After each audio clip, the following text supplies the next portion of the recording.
అందరికీ నమస్కారం అండి. నాకు లైఫ్ ఇచ్చిన ముగ్గురు ఇక్కడే ఉన్నారు.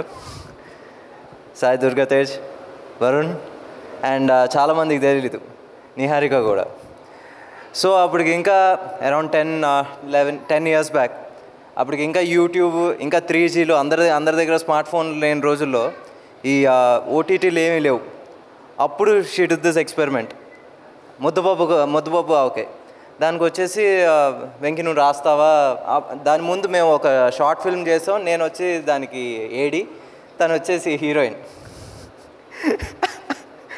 నేనే ఆడిషన్ చేశాను. సో వచ్చేసి అప్పుడు అడిగింది రాస్తావా అంటే యా నేను రాస్తానన్నాను. అప్పుడు అలాగా నేను ఫస్ట్ టైం ఒక వెబ్ సిరీస్కి నేను రాయటం జరిగింది. అది వచ్చేసి బ్లాక్ బస్టర్ అయింది. ఆ రోజుల్లో వచ్చేసి ఆల్మోస్ట్ 70-80 మిలియన్ అంతా చేసినాయి మొత్తం వెబ్ సిరీస్. సో అలా చేసిన తర్వాత నేను వరుణ్కి కథ చెప్తే నా గురించి రికమెండ్ చేసింది. సో అలా తొలి ప్రేమ జరిగింది. ఏది నాకు కొంచెం సిగ్గు ఎక్కువ. సో ఎదురా ఇప్పుడు అయ్యింది.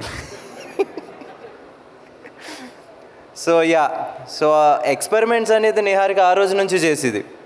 అండ్ ఈరోజు ఇది ఎక్స్పెరిమెంట్ అన్నది నిజంగా డేరింగ్ స్టెప్. ఒక ప్రొడ్యూసర్గా వచ్చేసి ఇంత బడ్జెట్తో ఇంతమందిని లాంచ్ చేయటం. అండ్ ఇందాక ఎవరో చెప్పారు కంఫర్ట్ లెవెల్స్ కూడా మాకు ఏంటి కొత్త వాళ్ళకి కాబట్టి తక్కువగా చూడటం అనేది ఎప్పుడు జరగలేదన్న. నిజంగా హ్యాట్స్ ఆఫ్ నిహారిక. ఎందుకంటే నాకు తెలుసు ఈవెన్ పెద్ద సినిమాలు చేస్తున్నప్పుడు కూడా వీళ్ళకి ఇది ఎందుకు చాలే అనుకుంటూ చూస్తారు. నిజంగా అది నువ్వు చేయకపోవటం యాజ్ అ ప్రొడ్యూసర్ నిజంగా హ్యాట్స్ ఆఫ్. అండ్ ఫనీ గారు నిజంగా thank you sir. And Ramesh sir నిజంగా సార్, ఎందుకంటే ఆర్టిస్టులను బాగా చూసుకుంటే చాలా అంటారు. నిజంగా సినిమా బాగా వస్తుంది.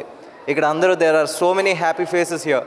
సో ఈరోజే చెప్తున్నాను, ఐ థింక్ ఇందాక నీకే చెప్పాను, ఇప్పుడు చెప్తున్నాను, వాట్ ఎవర్ ద బడ్జెట్ 3 రోజుల్లో రికవర్ అవుద్ది. Thank you.